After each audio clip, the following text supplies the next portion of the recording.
line that we're going to be examining is, the way of great learning consists in manifesting one's bright virtue, consists in loving the people, consists in stopping imperfect goodness. So, Nero, what do you think about this? I feel like great learning is synonymous to who we get over time. So it's also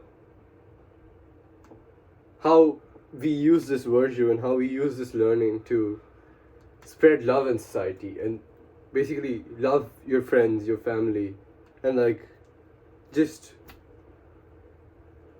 spread happiness, Yeah. I'd actually like to draw the focus to this word here, manifesting. Because what is manifesting? I mean, it's a practice of repeatedly thinking about something until it comes to fruition. So manifesting one's bright virtue. I mean, repeatedly doing good and spreading love and positivity to the world. I mean, these are values that we need to uphold and put into practice in today's society as well. Am I right? Yeah, that's right. But I also feel like manifesting is a two-edged sword, because by manifesting, it could also mean like just thinking about it won't really solve the problem. Taking action with thinking in at least current society will be a way of solving the problem, and just thinking about it repeatedly would not solve the problem at all, if that makes sense. That's very true. Actions speak louder than words. Yeah. So we're going to segue then into the second line of the first book. When you know where to stop, you have stability. What do you make of this? Well, I try to understand that as to be the definition of what Confucius means by stability. Whereas, like, just to put it into an example, is like, if a person is continuously, like, keeps drinking and, like, doesn't know a point where to stop, he's called an addict, because he isn't stable and he's, like, just drinking and drinking and drinking. That's not stable. So, like, a person who knows how to drink, whereas a person who knows how to drink, he knows his tolerance, like maybe a drink or maybe two drinks, and then knows his tolerance, knows where to stop, and as a result of which he's called a sane person. He's not called an addict, and that's the reason he's stable. Yeah, I really agree with that. I mean, to know where you have to stop means that you can enjoy yourself to that extent, and there's so much stability in knowing that you will never cross a line that should not be crossed if you know what your limits are or what line you have to stop at. It's a really good thing to know, especially in today's society where everything is very by the book. And you got to be careful with everything that you say and everything that you do. All right, now we're going to move on to line 3 of book 1, chapter 1. When you have stability, you can be tranquil. What do you think? Well, if you think about it, it does make sense, doesn't it? Because, like, by being tranquil, we just mean to be out of disturbance, like not have any kind of disturbance around you. Be calm, be in a state of peace. And, well, being in a state of peace directly corresponds to being at ease, because you can think more clearly, you can think straight, you can think harder. Do you have any examples you could share with us, Ned, about this? Well, I don't know about examples, but I definitely feel like that sentence is both true and false, because I think the idea of stability is a very broad statement, because I certainly feel like I have stability in my life, but I know full well that I am not at all times tranquil. But I suppose when we look at the real quote, it says can be tranquil, not always is. So there's that room for being stable but not being tranquil at all times. But I think we go back to your example of the drinking. If you have stability and you know when to stop, and you do stop, you're not left with that feeling of anxiety or stress. You can be calm because you know you've done nothing to hurt yourself, to hurt other people, or to put yourself in a situation that you don't want to be in. Yeah, I think so. That's a fair or a good example to explain what we meant by tranquility and how it corresponds to ease. What you just said was also true. I feel like even if you're at peace, doesn't mean you're stable, and the same way, vice versa. If you're stable, that doesn't mean you're technically at peace. A lot of people like spontaneity in their life. A lot of people like change in their life. That's not exactly peace, or that's not exactly stability, is it? It's changing things, but they're at ease when they're like on the move, or when they're changing stuff, like continuously changing stuff. So I feel like you make a fair point. Okay, moving on to the next line. It says, when you are at ease, you can deliberate. What do you make of this point, Ned? I think that there's a very big correspondence between how your mental is and the things that you can produce with it. And I think, and I know from experience, especially at university, that if I have a lot of things going on, when I need to sit down, deliberate, and write things out, it is impossible to do so. When I'm at ease, when I'm confident about what I'm writing about, when I know the outcomes, when I don't have assignments, it makes it so much easier. So I think that's what he's getting at. Mm-hmm. When we're at ease, when we know our limits, when we're not put in situations that are going to stress us, it makes it easier on so many different levels. What about you? Yeah, I definitely agree with that. Also, I appreciate the example of university, because I think that's the most relevant topic you can talk about right now too, as an example. It's pretty similar for me too. Deliberation actually requires effort, and it requires you to be out of that life of hustle bustle or the life of people just around you. A lot of stuff going on around you. You need a place where you can just sit, or at least that's the case for me. I like to sit in one place where there's less noise, probably the library, and just like deliberate on what I'm going to write, or if I have a reading or if I have an assignment. I just like to sit in one particular place and just like do that in total calmness, or at least in a bit of calmness as compared to whatever is going on around the university. Yeah, makes total sense. Yeah. Okay, we're going to move on to the next topic now. Okay, we're now moving on to the Book of Meniscus, and we're going to look at Book 1, line 5 to start with, and it reads, "There never has been a benevolent man who neglected his parents. There has never been a righteous man who has made his sovereign and after consideration." What do you think? Yeah. Although I don't understand the certain correlation of it totally, I do agree with that. Like, respecting parents, filial piety, which is what it is called, is a really important feature of Confucianism. And also we have seen a similar kind of thing in the books of Zhuangzi, and him talking about the Taoist principles, where like respecting parents and like giving them the respect that they deserve and giving them the amount of admirance that they deserve is a part of, or integral part of society. And this is not only seen in these specific mentalities or these specific philosophies, but also we should understand that Confucius wrote this particular text, or the text of Confucius came in picture during the times of the warring states, and that time most of the things were unstable, and family was what you could rely on. Basically, the government was failing. There were states that always went on wars. The society was in crumbles. So the only thing you could rely on actually was your family. And so it makes at least a lot of sense to me saying that, yeah, respect your parents, respect your elders, because they're part of your family, and they're the ones who can give you meaningful advice, as well as their experience, and as well as some wisdom, and help you out to figure out what was going on that time. What do you think, Ned? Yeah, I think that it's a very powerful statement, and I feel like it's one that has lost a lot of its support as times have gone on. I feel like now, especially, this new generation of people don't understand the necessity of loving what you have before it's gone. And I think one of those things that people don't truly respect is their family. I feel like there's a lot of reliance on friendships and social connections without realizing that you have that social connection right there. I'm not saying don't have friends, but I think people need to pay more attention to really loving and caring for the people who put them into the world. And there's a lot of times, and there are a lot of people I know who don't do that, and I feel like it definitely has an effect, because you know what? Our parents have been through all of this stuff before. They've done all of the things that we are going to do, and they can offer some of the most touching and really important advice that we could possibly need, because they've been in our shoes before. Yeah. And I think that the statement, "There has never been a benevolent man who neglected his parents," I think the use of the word never is not a good word, because that refers to 100%, and let's be honest, nothing in the world is 100%. So I think that could be a little misleading. But in general, I think that there is drastically the majority of people who respect their parents are good people. Mm-hmm. And yeah, I think it's a really touching quote. Yeah, I also feel like the word benevolence is actually a really good word to use here, because by benevolence we just mean by someone being really well mannered or someone who is being kind.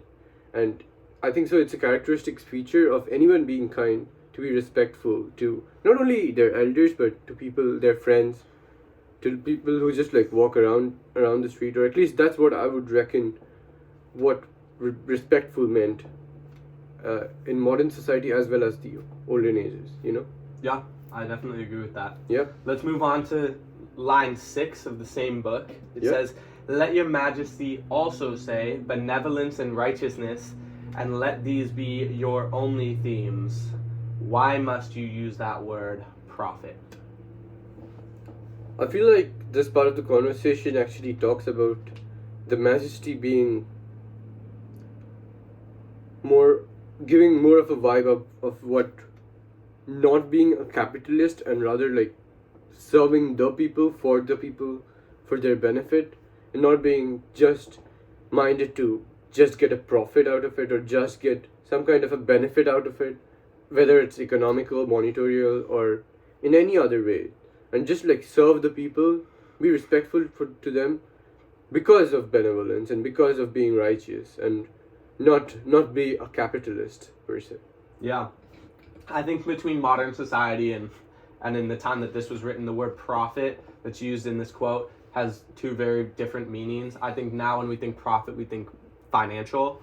And I think back then it wasn't necessarily just monetary value. It was also social power that was being gained from acting like this. And I think it's really important to notice that he's saying, why not act kind and respectful towards everyone just because that's the right thing to do. And I think that now that's a quality that has been lost. Is the idea of being kind to everybody because that's what's right. I feel like now, and you know, it's fair because our whole society now is run based off profit. It's a capitalist society, so there's always going to be that underlying motivation to doing things. But I think that this is one of those things that there doesn't need to be any goal from it. You should just always be kind to everyone. And I think that's what he's getting at. Yeah, right. I agree with that statement, but I also feel like there's still people out there who still care for other people, although we are living in a capitalist society. There's people who are well-mannered, people who actually do righteous things for other people and not for profits too. Absolutely. And definitely, no, as you said, it's not 100% ever. So even if it's a capitalist society, it's not 100% capitalists. It's a mixture of capitalists. It's a mixture of all different philosophies and all different types of people. So it's really hard to like specify saying that it's one distinct group of people and it's just capitalists. So yeah, I definitely agree with you though. It's a majority of capitalists, and we look for profits, and the definition of a profit has also changed over time, which is true. Yep. This is a good segue into our next topic, which is going to come from a different piece of text. So the next piece of text that we're looking at reads, "What heaven confers is called nature. Accordance with this nature is called the way. Cultivating the way is called education." Yeah. I don't see a real correlation with education there, but by education, I think what they mean here is knowledge or the acquiring of knowledge. And I see that, yeah, the way of the mean is the nature by which we like get an education, and I see that to be true here. Education by its all purpose is just learning about new things, and learning about new things is really important, and I think so. I agree with what they're saying here. Yeah, I agree with you. I think education does refer to what a modern education would be like. Cultivation as in growing and helping to grow this thing that we call the way. And I think the way that you do that is through teaching everyone else how to do it. Because as we've seen, like, you know, there's native languages that die out because we're not cultivating it. We're not teaching this next generation how to speak it. And so the way is going to die out if you don't teach. And education and teach go hand in hand. So I think it seems to me kind of straightforward. I think I agree with you though. When he said education, and at first I was like, what does this mean? But I think that there's definitely that correlation that we can find in there. Yeah, I agree with you on that. Moving on to the second part of this line is that which is called way cannot be separated from for an instant. What can be separated from is not the way. Therefore, the nobleman is cautious in the place where he is not seen, and apprehensive in the place where he is not heard. What do you make of this, Ned? This is a really confusing line, but I think what it's talking about is that this thing called the way is not instantaneous, and I think it draws back to that whole thing of education. It's something that has to be cultivated through multiple generations. It's not started instantaneously, and it will not grow instantaneously. We have to keep working with our generation, the generation after and after and after, to keep this one thing growing. Because if we don't, it's gonna die out. That's true. Yeah, I agree with you on that. Education as a whole is a practice. So a constant practice of anything is beneficial. And if you don't practice anything, including a sport, like if you're a football player or a soccer player and you haven't played for maybe four seasons or four years, and then you get back into the field, there's going to be a definite gap of skill as well as expertise between a player who's like missed out 4 years and a player who has missed out 4 weeks and a player who has missed out 4 days, because it is practice. Everything here, knowledge by itself in its core is a practice. You keep doing it, and as a whole you start getting better and better and better. Yeah. And there's this other part in the sentence that says, therefore the nobleman is cautious in the place where he is not seen, and apprehensive in the place where he is not heard. And I think that's very powerful, and especially at university, apprehensive in the place where he is not heard is something that I totally understand, because I know when I'm in my chemistry lab and I have new partners, that's a place where that's not my expertise. I'm very apprehensive to then speak up and say what I think is the answer to a question, because like truly some of these other kids know more about it than I do. So why wouldn't I just leave it to the masters? But I do feel like that is something that can be, we can switch how that goes through cultivation and through education. This brings us to the last line that we're going to be talking about today.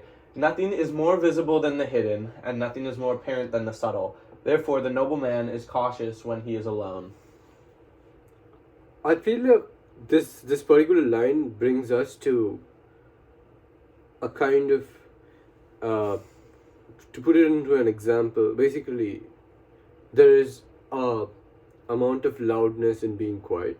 So it's two opposing principles, but we're trying to like make sense of it in a way. So like over here, what they say is like, nothing is more visible than that is hidden in a way. Because a lot of times you would think that we as people, like, we know what is hidden and what is not hidden, and we try to hide some things within ourselves. I think so this is also speaking to our personalities, which we try to hide, maybe a part of our personality which we try to hide from other people, but we might not realize it, but it's more than seen to everyone else, and we just try to hide it still because we just think we're doing a good job at it. But no, that's not true, because everybody can see that. So I think so that's what they're talking about here when they're talking about that.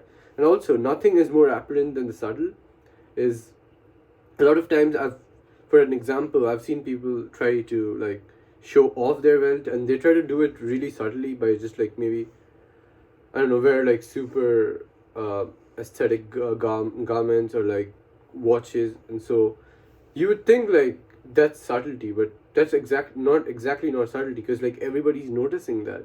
So it draws a line between what is subtle and what is not subtle in a way, and it's a confusing thought, but it's really impressive how Confucius wrote it in this text, I think.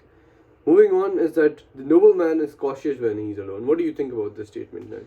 I think it's a really interesting one, and I certainly agree with it. I think when you look at what our life and our environment, there's always something that's with us, even if it's like oxygen that we breathe, animals that run around, leaves, trees, and take us away from that and put us into a room by ourselves where we have nothing other than maybe our own thoughts. That's a really scary thought, and that, definitely makes me like cautious, apprehensive. Like sometimes when I'm lying in my bed and then you hear something outside and you're all by yourself, fear kicks in. And so it's a statement that I think is fairly straightforward. I don't necessarily agree with the statement of nobleman, because I feel like that takes out of the equation a lot of other people, and I don't feel like this is a feeling that is designated only for a, like, quotes, nobleman. I feel like this is a universal feeling, so I don't necessarily agree with the use of the word nobleman in this situation, but overall, I think it's a fairly straightforward quote, and I think it's one that I think a lot of people would agree with. I certainly do. Yeah, I think so too. The feeling of being alone is definitely something that's not really nice, because if you, of course, there's a lot of people who take comfort in being alone. That's the difference between an introvert and an extrovert, basically. A lot of people like being alone, a lot of people enjoy being alone, but I've seen a huge majority of people, as human beings, we're social animals, so that's why we like to socialize more. And I've seen a lot of people, or a majority of people, they don't like being alone. They like being in groups, because that's more comfortable, because you're able to engage with more people, you're able to understand more people, you're able to talk to more people and have conversations with them. So yeah, I agree with you, Ned. Yeah. Well, I think that wraps up the Nero and Caligula podcast. Thanks for watching. Thank you. And peace out.